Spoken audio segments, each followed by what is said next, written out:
Bem-vindos a mais um Diário da Crise, o Diário da Crise número 46. Essa semana ainda o Diário da Crise gravado, né? Mas em breve, na próxima semana, voltaremos ao nosso diário ao vivo com uma surpresa, né? Que eu já vou contar agora, então não é surpresa. Na semana que vem, a gente vai trazer para conversar no diário o Elias Jabbour, né? Que é professor da UERJ, para discutir a questão do Brasil, da nacionalidade e a questão chinesa, ou seja, as conexões Brasil e China, a questão da nação, tá? Para a gente tentar avançar nesses debates do que a gente está vivendo hoje, da profunda crise institucional, política, econômica e do tipo de inserção. E o que tem para essa semana? O que a gente vai discutir hoje no programa? Tá? Vocês poderiam estar se perguntando assim, com certeza hoje o Eduardo vai falar da questão da Petrobras, né? Da substituição do Castelo Branco, né? Por um general, o Silvio Luna, e também, né? Pelo encaminhamento da medida provisória pelo governo da privatização da Eletrobras. É evidente que nós vamos falar sobre isso, mas nós vamos conectar esses dois eventos com duas situações marcantes que estão acontecendo agora e que isso vai afetar a trajetória econômica, política e social nos próximos meses. E que estão, vamos dizer assim, influenciando essas decisões do Bolsonaro. Eduardo, explique isso direito, que por enquanto eu não entendi nada, né? Mas vamos lá. Quais são esses dois fatos, né? Realidades que estão afetando a vida da população, a vida social, a vida sanitária? A gente está vivendo duas crises interconectadas, né? Uma é a crise da pandemia, é a crise sanitária, e que o número de mortes e o número de contaminados aumentou de forma significativa, né, nesse momento. Eu vou trazer uns dados aqui mais recentes da pandemia, né? A evolução diária das mortes, né? O último dado, que é o de ontem, a gente está gravando hoje, dia 26 de fevereiro, às 12 horas e 32 minutos, né? O dado de ontem mostra o número de mortes diário 1.541, né? E a média em 7 dias, 1.149, com uma forte tendência de alta no número de mortes. Mais ainda, o número de ocupação de leitos em vários estados, né? Chegando próximo da sua capacidade, não por acaso, né? A Bahia, né? Decretou um toque de recolher, né? A partir de 8 da noite até 5 da manhã, mas não só a Bahia, vários outros estados, vários outros municípios, para tentar conter a expansão da pandemia. No momento em que a vacinação desacelerou, não pela nossa capacidade de vacinar, porque nossa capacidade é relativamente grande, porque nós temos a infraestrutura do SUS, mas nós não temos vacina, né? O ministro da Saúde não conseguiu, até esse momento, negociar, ampliar, né, a oferta de vacina no momento que a pandemia cresce de forma ampliada e no momento que volta de novo a atenção às disputas entre economia e vida, ou seja, manter as coisas abertas do crescimento econômico versus a vida da população. E nesse debate volta novamente a história, olha, né, tem que abrir porque as pessoas podem, vamos dizer assim, com o fechamento da economia, morrer de fome. Como se fosse uma contradição, uma dicotomia assim, tem que fechar e aí as pessoas vão morrer de fome, né? Porque a economia não está girando. Qual seria a alternativa para resolver essa contradição? Em parte, aquilo que foi feito, né, no ano passado com o auxílio emergencial. O auxílio emergencial garantiu que uma quantidade enorme de pessoas ficassem em casa sem precisar trabalhar, né, no contexto da pandemia. Na hora que você tira esse auxílio, né, como foi tirado, e como, inclusive, parte dos economistas ortodoxos vão começar a discutir em que o auxílio, né, inviabiliza o Estado, quebra o Estado e que não deve ser feito de novo, né, ou apenas que esse auxílio pode ser feito de novo desde que você reduza outros gastos, isso restringe, isso empurra a população, né, para buscar emprego no momento que a pandemia está acelerando.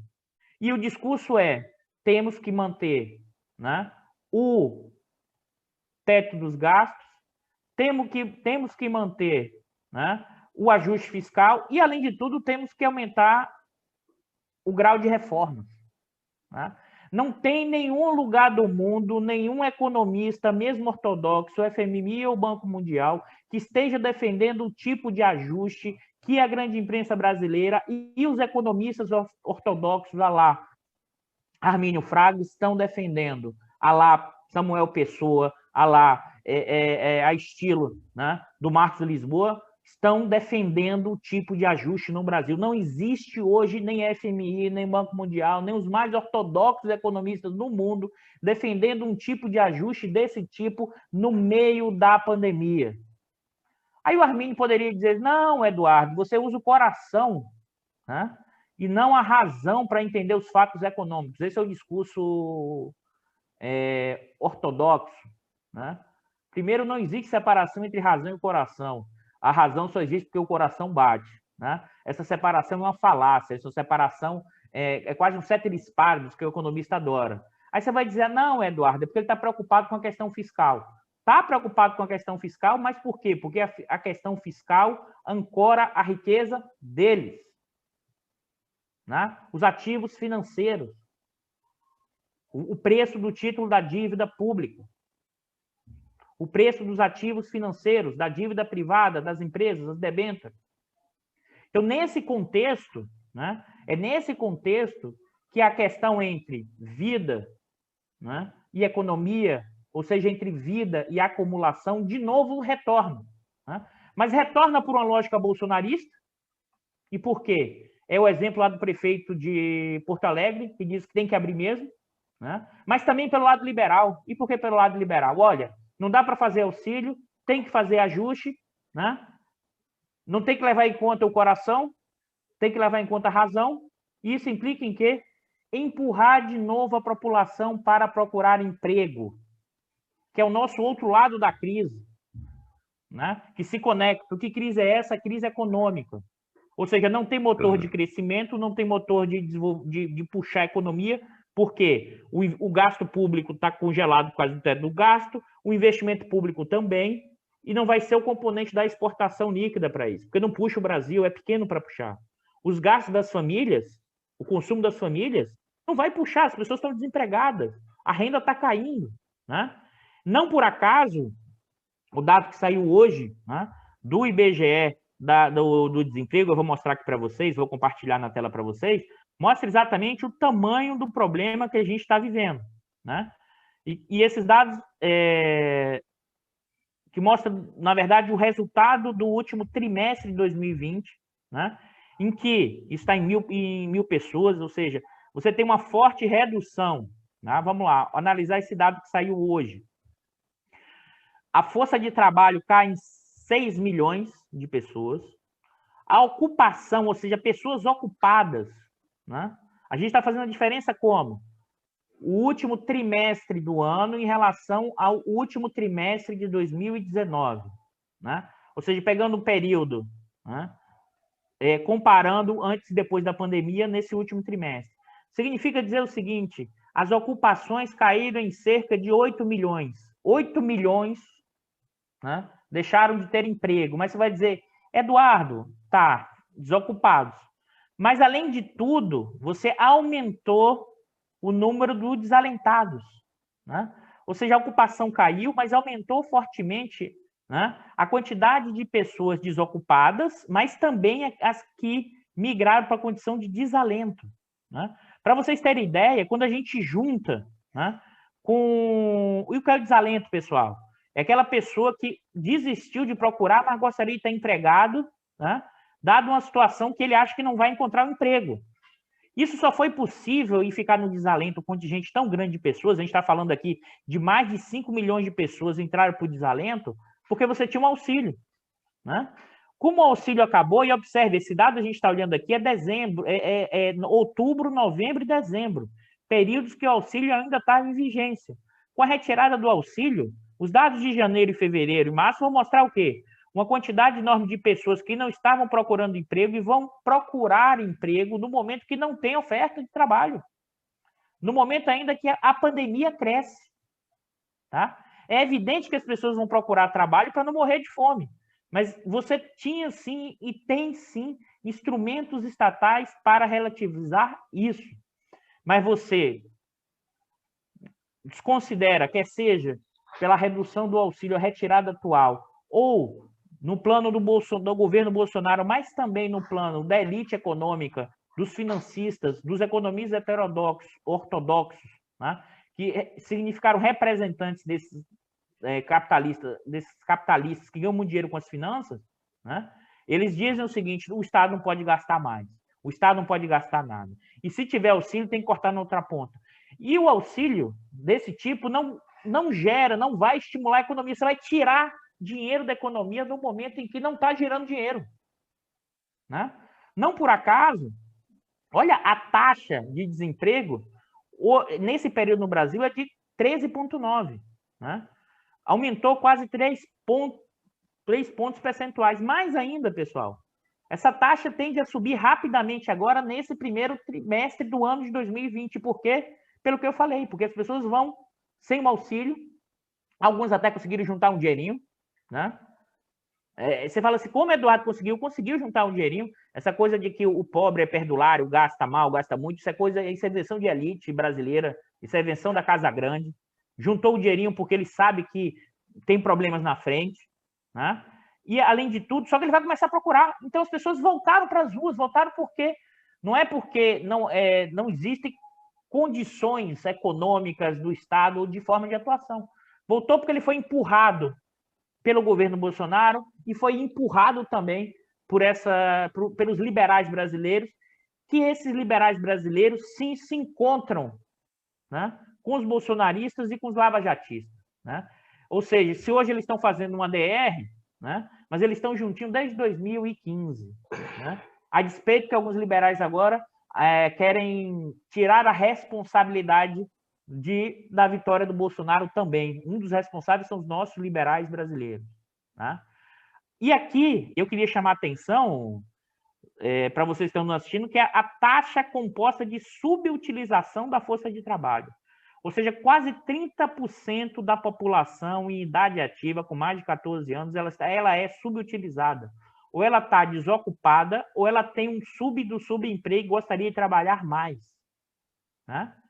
Num cenário daqui para frente que tende a acirrar, ou seja, nós estamos vivendo uma crise, né, de emprego, né, uma crise de renda, uma crise sanitária, e essas duas crises juntas são retroalimentadas pela estratégia do governo e são retroalimentadas pelo fiscalismo, pela lógica racional do Armínio, que quer fazer um ajuste fiscal no meio da pandemia sanitária e no meio da crise econômica. Nenhum economista, nenhuma instituição liberal, né?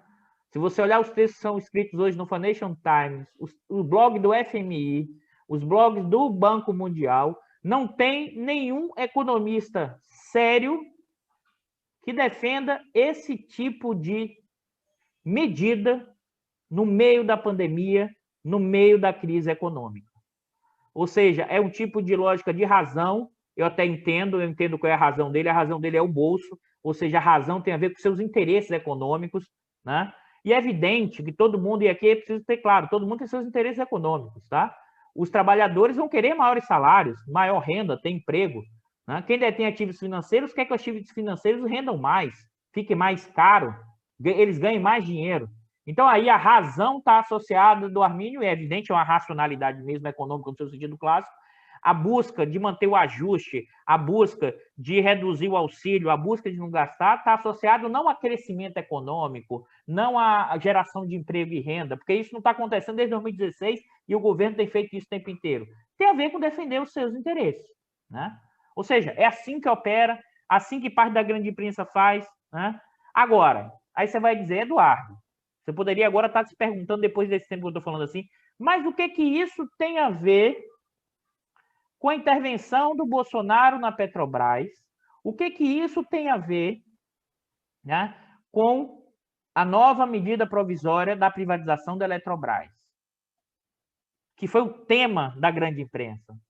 Né? É impressionante que, por exemplo, a pandemia que cresceu fortemente, meio que quase desapareceu nos noticiários, numa escala muito menor, e ganhou uma dimensão enorme, o quê?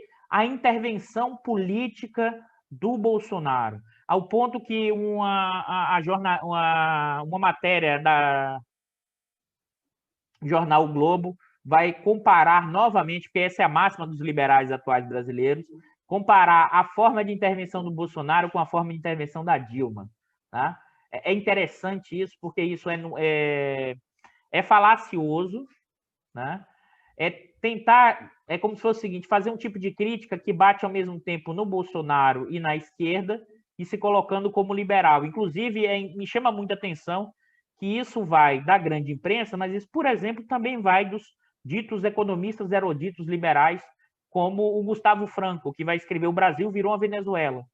Ou seja, como se a forma de intervenção... E chama isso alguns de comunismo. Esse pessoal bate no Bolsonaro, mas não entendeu que reforça o poder do Bolsonaro como? Porque faz uma linguagem de semiótica bolsonarista. Como assim, Eduardo? Explica isso. A ideia de que toda intervenção estatal é comunismo. Né? Ou seja, intervenção estatal é comunismo. Isso é o central da visão do bolsonarismo. Isso é central da visão dos militares. E os liberais reforçam essa visão porque acham que com isso vão criticar e bater no Bolsonaro e também bater na esquerda. Né? Ou seja, o dono do circo achando que vai controlar o leão que ele mesmo soltou. Ou seja, o pessoal dono de dinheiro que apoiou e que colocou e que foi fundamental na vitória do Bolsonaro, né? Agora fica com medo do leão. E o leão é o Bolsonaro junto com os militares. Né? E o que é que tem de diferente, Eduardo? Então, por que não é igual? Por que, então, o populismo volta à discussão? O governo Dilma, o governo Bolsonaro é populismo. Já falei isso aqui em outros programas, mas o conceito como os liberais usam de populismo é o seguinte, é assim, tudo que eu não penso que deve ser feito vira populismo. Tá? Esse é o argumento crítico que desloca completamente as interpretações e as análises, né? E é completamente da forma de intervenção que o Bolsonaro está propondo na troca com relação a Dilma. Antes de explicar a diferença, eu vou comentar um pouco o seguinte, né?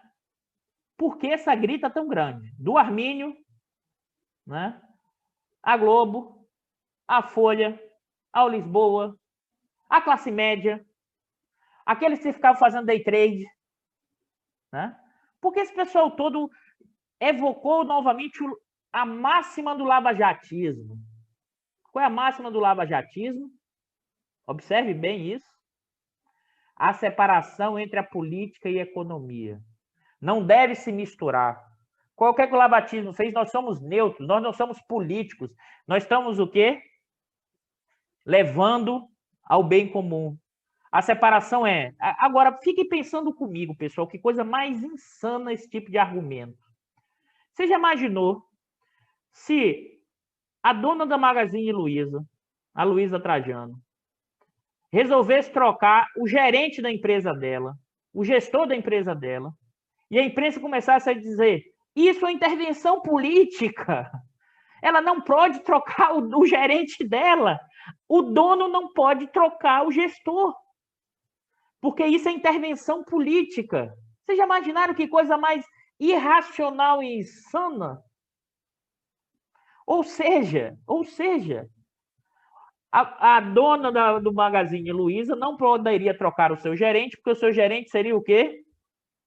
Uma intervenção política, porque o seu gerente estaria fazendo uma gestão o quê?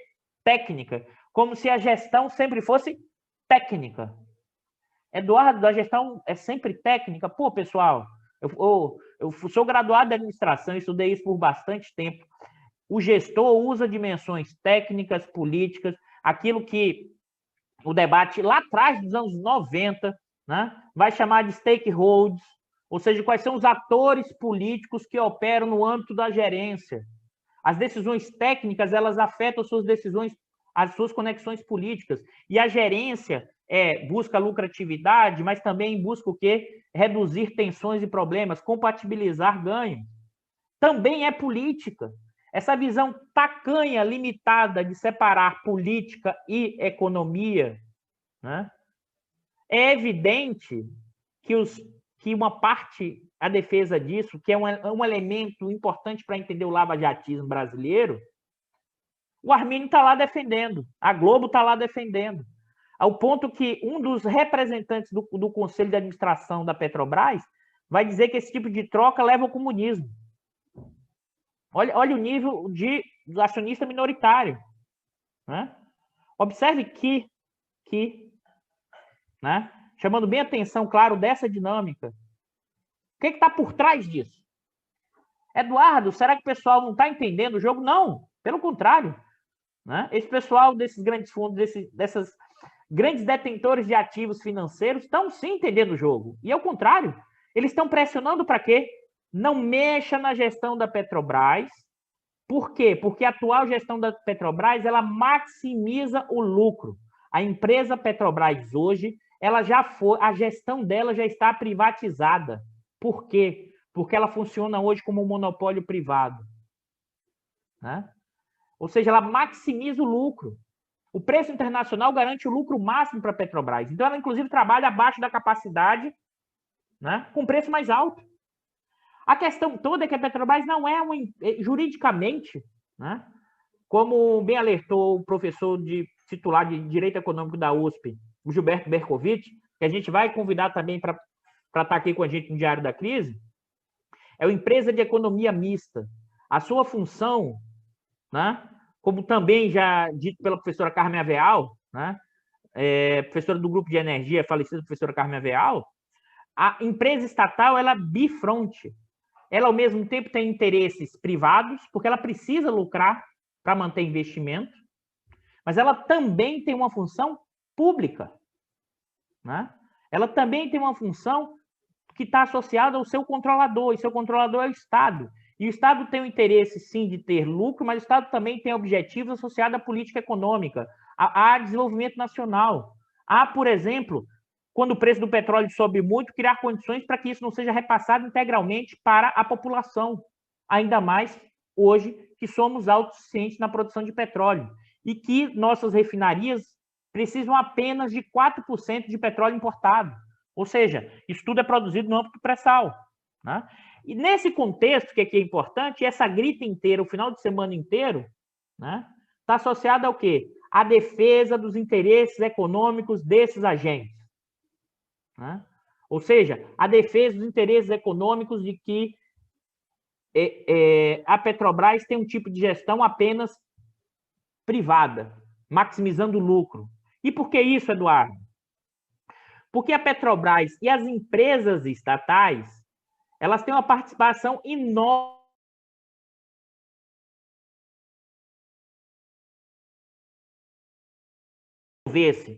fechar capital comprando ações dos acionistas minoritários, a Bolsa de Valores brasileiros ia cair quase que pela metade. A capacidade da Bolsa de Valores ia cair muito. Né? Eu queria ressaltar se talvez um dos erros, ou não reversão, durante os governos do PT foi não diminuir, né, a participação de terceiros no controle da Petrobras. Né? E isso, observe bem, a grita inteira do tipo de intervenção é o quê? Os interesses econômicos.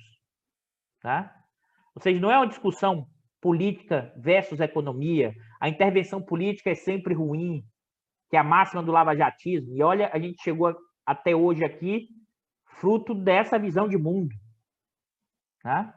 Aí você vai dizer, Eduardo, mas qual é a diferença desse tipo de possível intervenção? Porque você trocar o presidente não é intervenção, mas de possível intervenção na política de preço com relação à política de preço lá atrás da Dilma. Primeiro,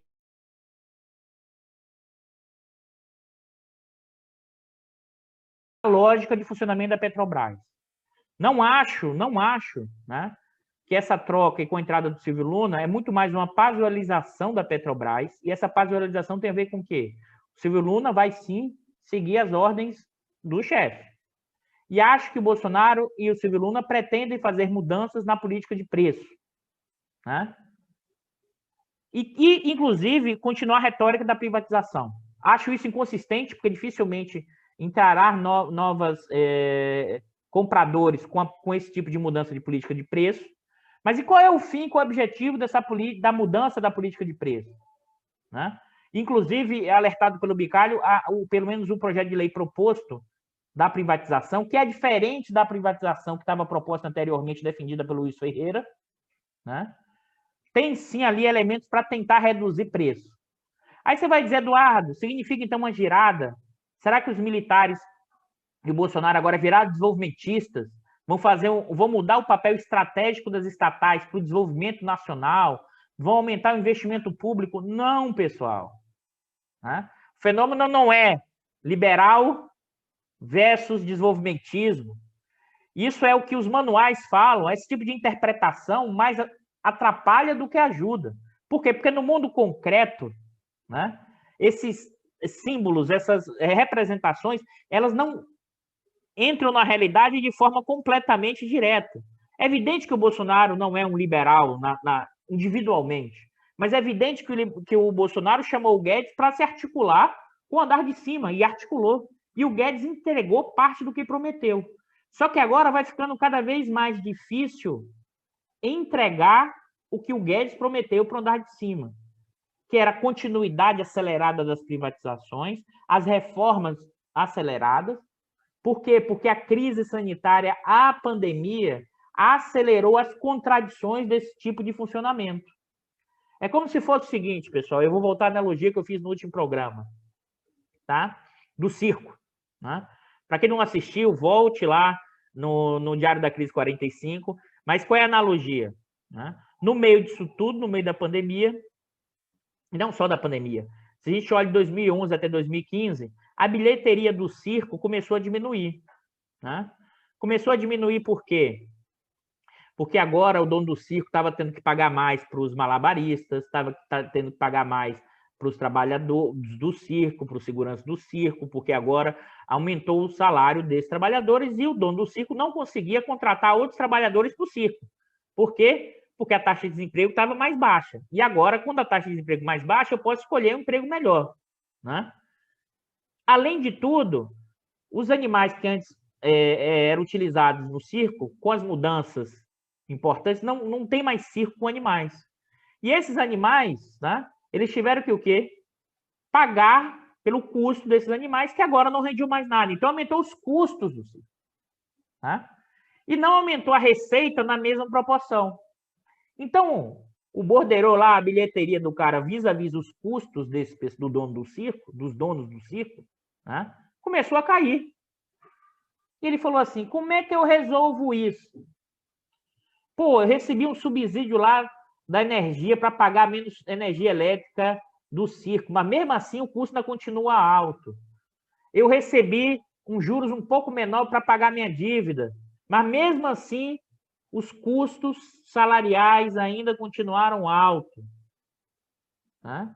Eu recebi alguns subsídios para diminuir o imposto. Isso ainda é governo Dilma, tá, pessoal?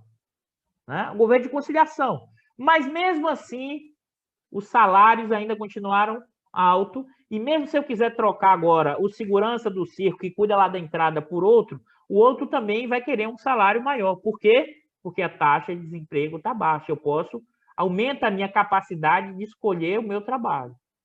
E aí chegou o momento, rapaz, que o pessoal do circo falou assim, no meio da confusão, no meio da pirotecnia da Lava Jato, no meio dessa confusão toda, os caras falaram, não tem jeito, a gente vai ter que mudar as regras do jogo, tocar fogo no circo, ganhar o dinheiro do seguro e construir um circo menor. Como assim, Eduardo, menor? Aqui vem a diferença da analogia do programa passado. Como assim menor, Eduardo? Eu tinha uma aluna que cabia 3 mil pessoas. Não, agora o circo tem que ser VIP. É diminuir essas 5 mil pessoas da plateia, transformar em 2 mil pessoas e aumentar o tamanho do camarote do circo. Né?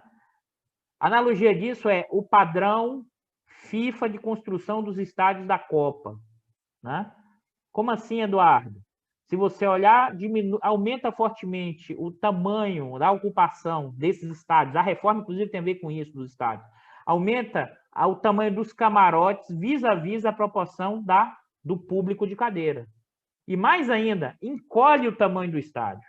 No caso do Maracanã, né, você elimina geral, que era o espaço onde os valores eram menores, onde você via ali o povo, a população brasileira. Então você tira, o objetivo é tirar do circo, do espetáculo, essa população, né?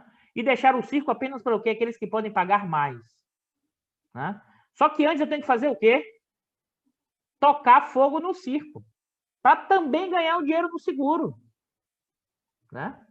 Em parte eu toco fogo no circo como? Eu vou lá, né? Quem é que vai garantir receber o dinheiro do seguro, como eu falei? A ponte para o futuro, o Temer. O golpe parlamentar, pessoal, eu vou falar isso aqui de novo, não canso de repetir, porque ainda tem gente que acha que a Dilma caiu por causa do Temer, ou que a Dilma caiu por causa do Cunha, ou porque a Dilma caiu porque ela não sabia fazer política, ou não sabia conversar com os parlamentares. Isso é uma visão, vou ser muito direto agora, tacanha. Alguém que só fica nos factuais, ou que olha apenas o indivíduo, ou que olha apenas a cena política, e esquece de olhar quem? O dono do circo. No capitalismo, pessoal, tem que olhar quem comanda os processos na ordem capitalista. O dono do circo. E a esquerda continua esquecendo de novo essa história. Continua achando que a Dilma caiu por um problema apenas da cena política, ou pela traição do Temer, né? Ou por não ter liberado o Cunha. Então, a reação do Cunha. Isso é uma visão limitada para entender como chegamos até aqui. Se fosse assim, a trajetória depois do queda do Cunha, do queda do Temer... Temer não, porque o Temer não caiu, né? O Temer teve toda a corrupção e não caiu. Mas o que foi o efeito Temer, Joesley, Aécio. Mais ainda, o profundo processo de destruição da Constituição de 88, que é aquilo que foi construído mais próximo para incorporar parte da população, né, que nunca teve dentro, inclusive, das leis. Né? Ou se teve, foi de forma o quê? Marginalizada.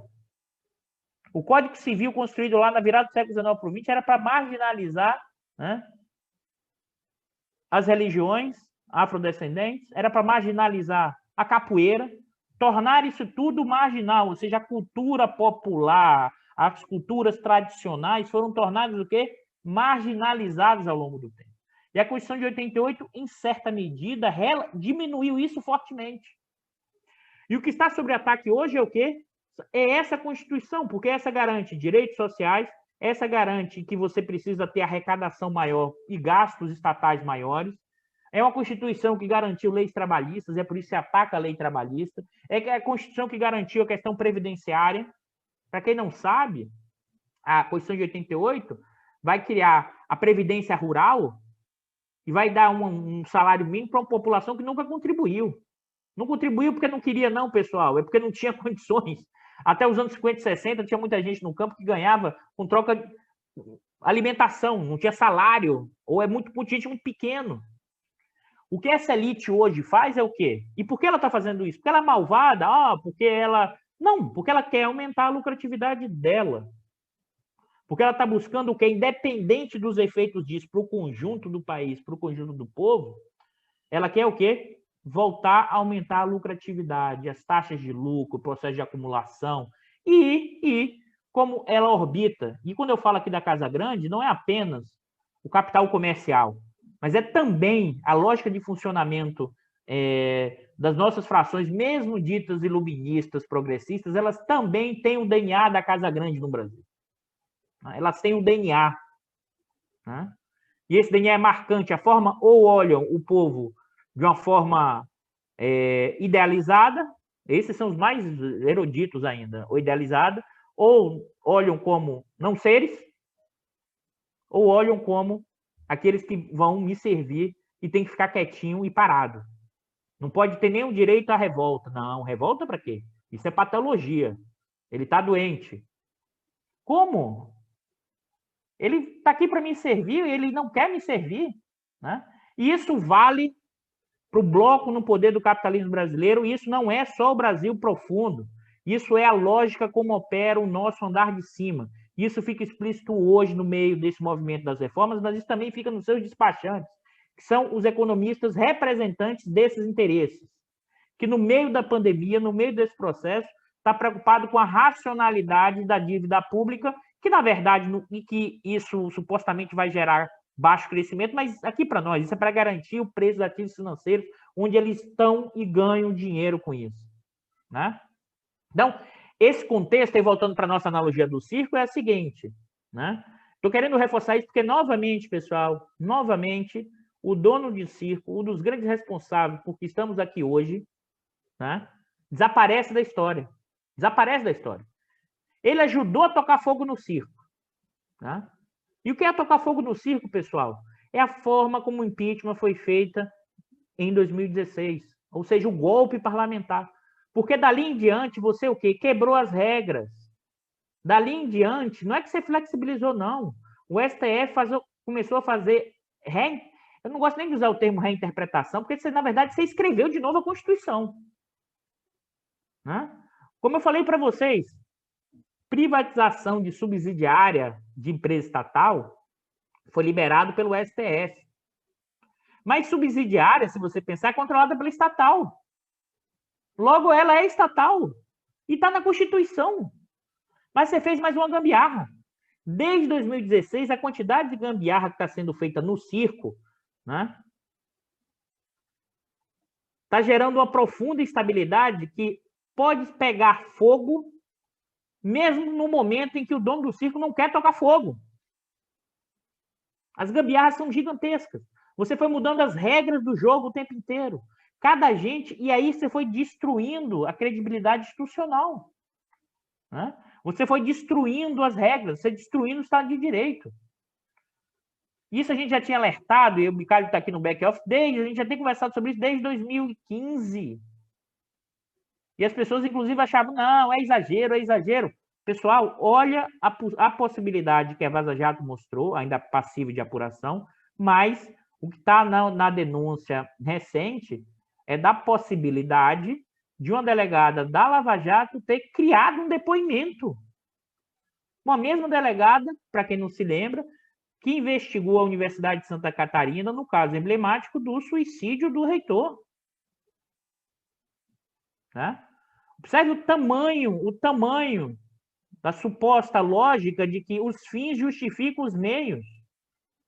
Os fins justificam o meio, então eu vou quebrando a regra, aí eu chego um momento que eu falo assim, se eu sou a representação do bem, né, eu posso quebrar qualquer regra, porque logo o quê? As coisas vão melhorar. Então tem um debate ético, moral por trás dessas coisas que é escondido.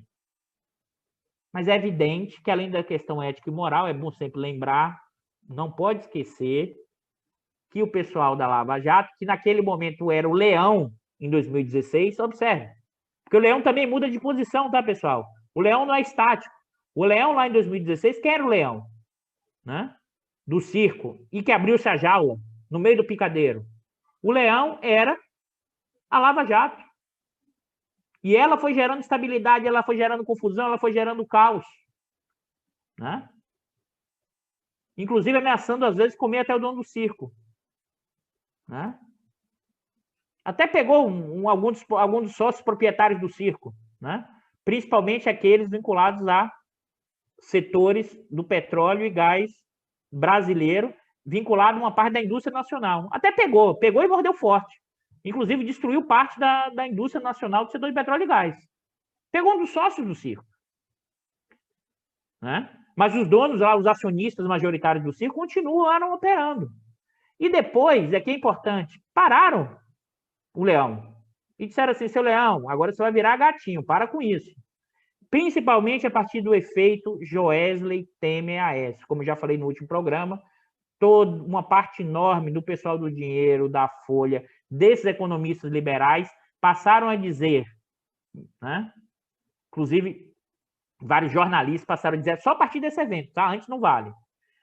A Lava Jato está exagerando, a Lava Jato está quebrando a regra. Isso tudo por quê? Porque o Temer estava passando as reformas, a ponte para o futuro, a retomada da lucratividade para o setor empresarial, grande setor empresarial brasileiro. Tá? Aí você pergunta, Eduardo, mas o que é que isso tem a ver com hoje? O que é que isso tem a ver agora com os donos do dinheiro nesse momento? E quem é o leão agora? Né? Como eu já tinha alertado, pessoal, o leão agora, se antes era Lava Jato, foi transformado em gatinho. E no caso, então, da Vaza Jato depois disso, né, o gatinho, inclusive, pode ser, vamos dizer assim, de ser diminuído ainda da sua intensidade felina.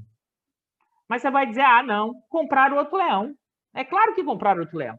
Eu preciso, em algum momento, tocar fogo num circo para ganhar o dinheiro do seguro e depois reconstruir um circo elitizado.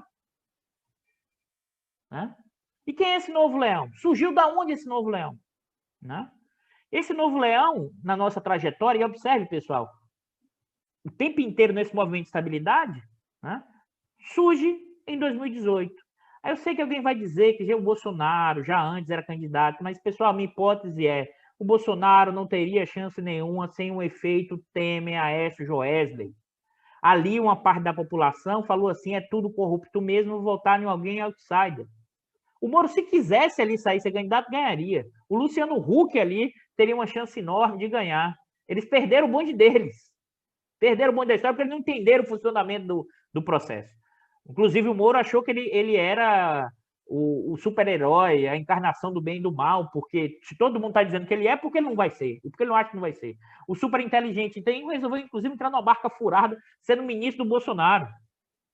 Para ele, inclusive. Se ele não tivesse entrado, hoje ele seria a permanência do lava-jatismo. Por quê? Se ele não tivesse entrado, ele não ia fazer a besteira que ele fez, correr atrás do hacker e colocar todas as provas contra ele na justiça. Né? Foi um golpe de mestre, ao contrário. Bom, isso é explicado pelo sua tacanhez, mas não só. Né? Pela sua dificuldade de entender que aquele movimento e aquela estratégia vencedora no início que ele fez, e não foi a grande imprensa que montou, foi a República de Curitiba, né?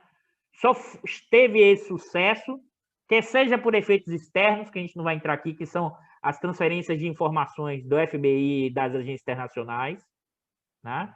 Junto com os vários atores que naquele momento queriam um golpe parlamentar. O pessoal da grana, alguns sócios que queriam reformas, redução do Estado, reforma trabalhista, reduzir custos.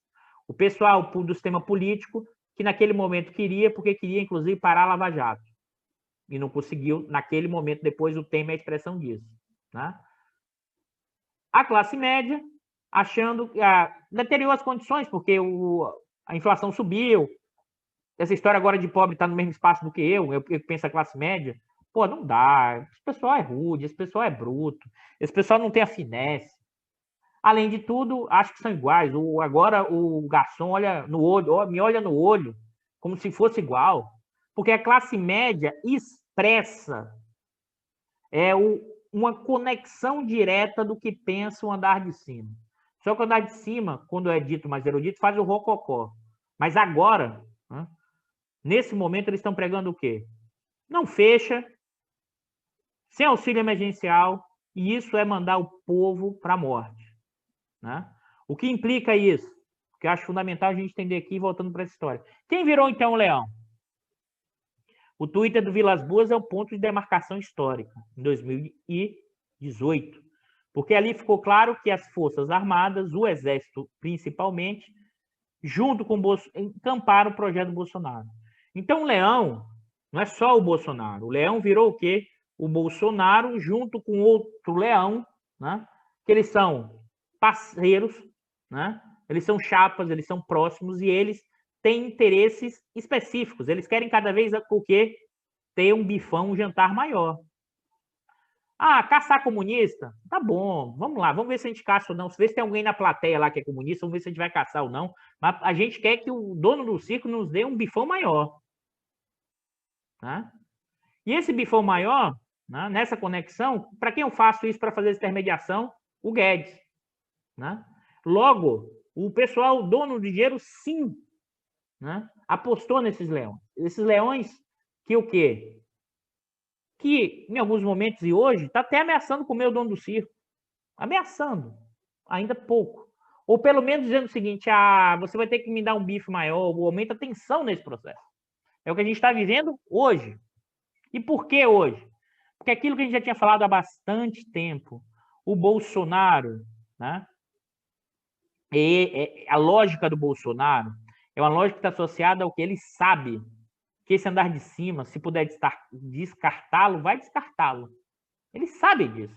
É evidente que ele sabe. Todo mundo sabe. Né? Mas é evidente que ele olha assim, bom, mas eu preciso ter o Guedes porque esse pessoal pode me estabilizar. Então eu tenho que entregar alguma coisa para o dono do circo. Né? Ao mesmo tempo, esse pessoal e o Bolsonaro sabe que precisa, para sobreviver politicamente, da sua base, da sua popularidade. Né? E essa popularidade está associada ao quê? Né? A uma base fiel, mas também aumentou, inclusive, mesmo na pandemia, por causa do auxílio emergencial. Eu tenho que entregar alguma coisa para a população mais pobre para ter o apoio.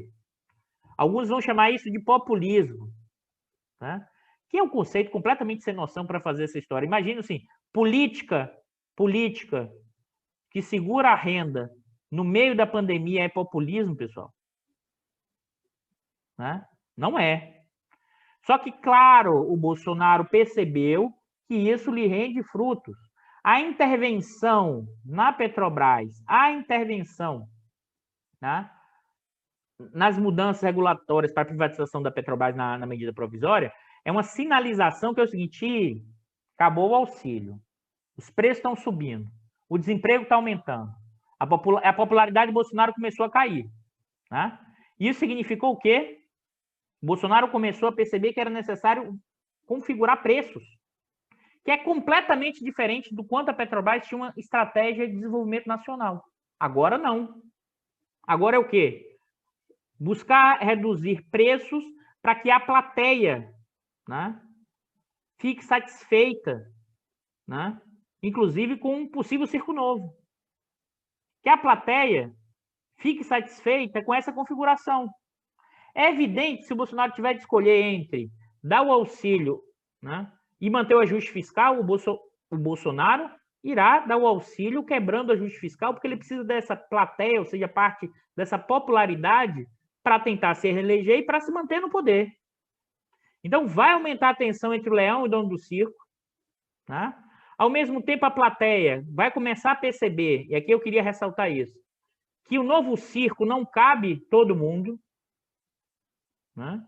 O desemprego vai aumentar, a tensão vai aumentar, e, em certa medida, esse pessoal do dono do circo corre o risco de assim, não, deixa eu queimar o circo e vou embora. Ou se tentar reconstruir um circo elitista, né, que não cabe todo mundo, isso vai aumentar o caos e a tensão social. E por quê? Né? Eu queria ressaltar aqui uma frase que eu acho marcante. O depoimento do Aristides Lobo, né? um contemporâneo dos acontecimentos de 15 de novembro de 1889, na Proclamação da República. Abre aspas, diz Aristides Lobo. O povo assistiu bestializado à proclamação da República. Né? Será que o povo assistirá bestializado, né, o circo pegar fogo e a construção de um circo menor? Né? Acho que não. Acho que, inclusive, mesmo lá na proclamação da República, o povo não assistiu bestializado, porque você já tinha ali movimentos republicanos contra a escravidão significativos nesse momento. É uma visão elitista de olhar o povo, de torná-lo bestializado, e menos ainda o povo, a plateia, né, assistirá bestializado. E por que menos ainda? Porque tem uma mudança profunda das placas tectônicas brasileiras nos últimos 20 anos. E por que tem uma mudança profunda das placas tectônicas? Porque uma parte expressiva da população passou a ter acesso, saiu do sufoco que era a vida antes, um sufoco de quase, vamos dizer assim, de matar por asfixia as pessoas. E elas saíram do sufoco com a melhora da renda. Elas passaram a enxergar a possibilidade de se inserir, elas entraram na universidade pública, elas entraram na universidade privada, elas passaram a consumir mais, elas passaram a olhar de igual, em certa medida, de igual para igual, né? Os mais ricos, ou o garçom, né? Passou a olhar o cliente não como dono da casa grande, mas como cliente, um igual. Tem um empoderamento desses segmentos. E que aí o cuidado, porque a esquerda acha que isso significa que esse empoderamento ia ter que pensar diretamente, que assim, como isso tem a ver com o PT, o Lula, e teria que ter uma ligação direta do voto. É mais complexo do que isso, pessoal. Né? Como a partir de 2015 em diante, piora a renda, o desemprego aumenta muito em 15, dado todos os efeitos da Lava Jato também no imaginário da questão da corrupção, essas pessoas que melhoraram e depois pioraram, elas passaram o quê? Elas passaram a querer mudança. Ou seja, os ganhos que o PT, a gestão do PT proporcionaram, eles não entenderam que isso gerava uma nova tensão, um novo processo na sociedade brasileira. E as placas tectônicas continuam se mexendo, causando terremotos, causando pressões. E não acho, né, que nesse momento a plateia vai aceitar o circo pegar fogo e depois construir um circo elitizado. E por quê? O aceitar vai da questão eleitoral e o aceitar vai da questão seguinte: eu que estou vendendo amendoim aqui, não vamos deixar entrar? Eu vou entrar na marra. Né? É nesse sentido, né, que esse é o momento, como eu já falei aqui, de uma profunda encruzilhada brasileira, né? Uma profunda, talvez uma das maiores encruzilhadas da história brasileira, mas ao mesmo tempo também é um movimento que placas tectônicas se moveram e que parte de uma população que sempre esteve fora completamente começa a se mover, né? Mover mesmo. Eduardo, mas não se move ainda como foi, por exemplo, no final dos anos 80. Mesmo no final dos anos 80, que você tinha um poder sindical enorme, a questão dos movimentos de base, mesmo esses movimentos, tá? Você tinha um contingente muito grande da população brasileira que estava fora desse movimento. Né? Porque se chegou direito, mas os direitos ainda foram para os formais. Então, a gente está numa profunda encruzilhada, uma encruzilhada que eu acho, inclusive, que tem que se repensar o Brasil historicamente. É uma encruzilhada que é preciso incorporar a resistência dessa população, né? E que resistência é essa? Porque ela se reinventa, se configura, sobrevive, mesmo com toda pressão política, social que esse andar de cima impõe sobre ela. Né? São formas de resistência que tem que ser incorporada para qualquer transição para frente. Né? E mais do que isso, e aí, por isso que eu sempre tenho falado, o Bolsonaro não é a causa da nossa crise. O Bolsonaro aumenta a estabilidade. O Bolsonaro é a infecção oportunista que se apropriou de um corpo doente. E esse corpo doente está associado ao quê? A um desembarque completo dessa elite de um projeto de país.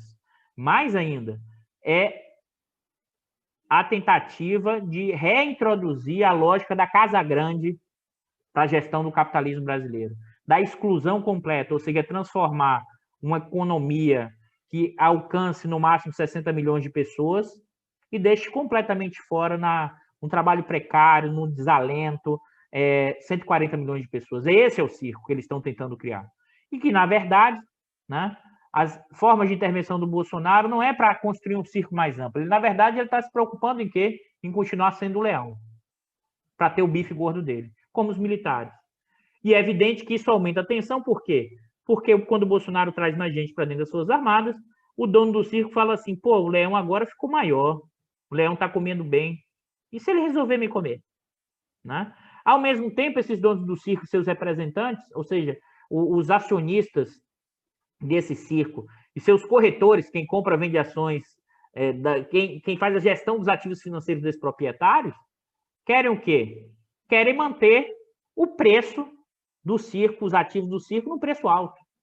E aí, qualquer mudança fala, não mistura as coisas, não mistura as coisas.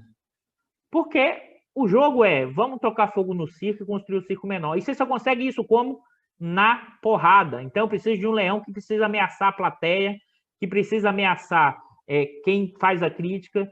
Só que o problema é que o dono do circo não necessariamente controla o tempo inteiro o leão. num contexto de pandemia, num contexto de crise sanitária, né? Se por um lado o bife, o dono do circo diminui o bife para o leão também falou, eu também não vou ficar agora ameaçando a plateia o tempo inteiro não, porque eu quero parte da plateia, né? Então, o projeto de tocar fogo no circo, receber o dinheiro do seguro e construir um circo elitizado, hoje está em risco. Mas os donos do dinheiro podem dizer o seguinte, olha, eu toco fogo, pego o dinheiro e vou embora para Miami. Mas o problema é, e se o seguro não pagar? Porque quem que vai fazer, quem que vai garantir que o seguro vai pagar? E mais ainda, que eu acho que é essa encruzilhada que acho que está por vir, né? E já é hoje uma realidade. As formas de resistência nas comunidades, as formas de resistência da população que sobrevive, se reconfigura e luta no meio desse processo, pode ganhar uma amplitude ainda maior e dizer o seguinte, né? Um circo, uma reconstrução do circo pequeno. Eu também quero a minha fatia da parte da renda, porque eu gero essa riqueza para essa população, para esse dono do circo. Eu gero, quem gera essa riqueza, né, para o dono do circo, né, são os trabalhadores que estão no circo, é essa plateia que vai ao circo, ou seja, são esses trabalhadores brasileiros, né, do seu dia a dia, que geram essa riqueza inteira, que é apropriada de uma forma gigantesca por esse andar de cima. Então, esse é um pouco dessa analogia que eu queria fazer para vocês, nesse Diário da Crise 46, mostrando o que está por trás dessa intervenção do Bolsonaro, né, na mudança da gestão da Petrobras, né, na questão da Eletrobras, e, ao mesmo tempo, como foi a grita do andar de cima, vamos dizer assim, numa completa descabido o tamanho da intensidade desse efeito. Continuamos no nosso 18 Brumário Tupiniquim, numa profunda encruzilhada. E, para fechar, que a gente pode ser um tema mais para frente, acho que eu vou deixar essa discussão quando a Lia estiver aqui na próxima semana, o quanto parte da esquerda ainda não entendeu esse jogo, né? Quando, na imprensa de esquerda, coloca-se que uma parte do PT sonha, né, com a dona da Magazine Luiza, a Luiza Trajano, como vice, tentando reeditar o que foi a chapa Lula e José de Alencar, né? É achar que depois de 20 anos, depois do golpe parlamentar de 16, depois da cassação dos direitos políticos do Lula, né, depois do Twitter do Vilas Boas, depois do Bolsonaro presidente, depois da quantidade de militares, como se fosse reconstruir uma conciliação de classes, só que, inclusive, agora não é nem mais com capital industrial, com capital comercial, com varejo, que não articula nenhum tipo de projeto de desenvolvimento nacional. Como se fosse possível voltar no tempo e como se nada tivesse acontecido. Né? Ou isso, ou seja, a história se repetindo como tragédia, farsa, ilusão de classe ou mediocridade. Né? E por que isso? Imagine, um acordo desse tipo, mais ainda. Uma parte, o Aloysio Mercadante chegou a dizer que, pelo conhecimento do Silvio Luna, ele é um nacionalista. Tentar fazer conciliação com esses nacionalistas militares atuais, com o varejo brasileiro, para pensar algum tipo de projeto nacional incorporador dos trabalhadores, que seja mais distributivo, né? Essa parte da esquerda, vou te ser sincero, o neoliberalismo progressista, né, vira luxo e riqueza. A carta ao povo brasileiro do Lula de 2002 vai virar quase um manifesto bolchevique. Né? Então, imagine o que vai surgir de propostas econômicas numa configuração desse tipo. Né?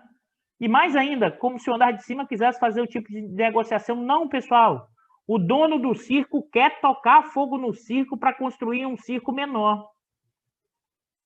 Né? Será possível que não vamos aprender com os nossos eventos históricos recentes?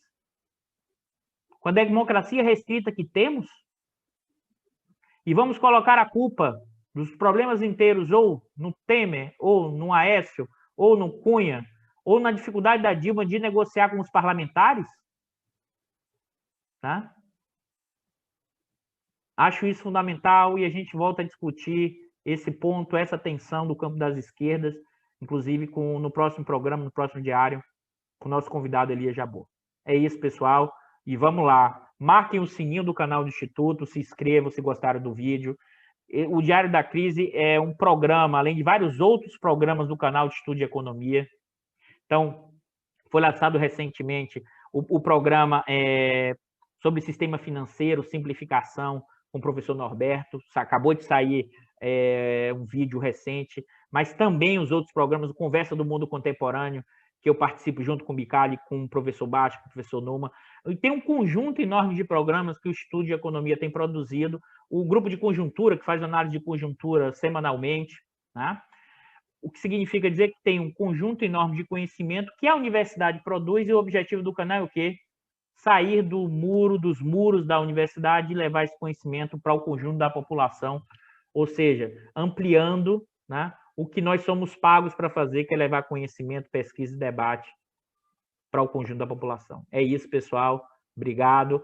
E semana que vem no ao vivo, tá? Vão poder fazer as perguntas, as críticas e as provocações, porque eu sei que esse final deve ter deixado muita gente inquieta e querendo ouvir as reações, nesse caso, minha e do Elias, que a gente vai discutir na próxima sexta.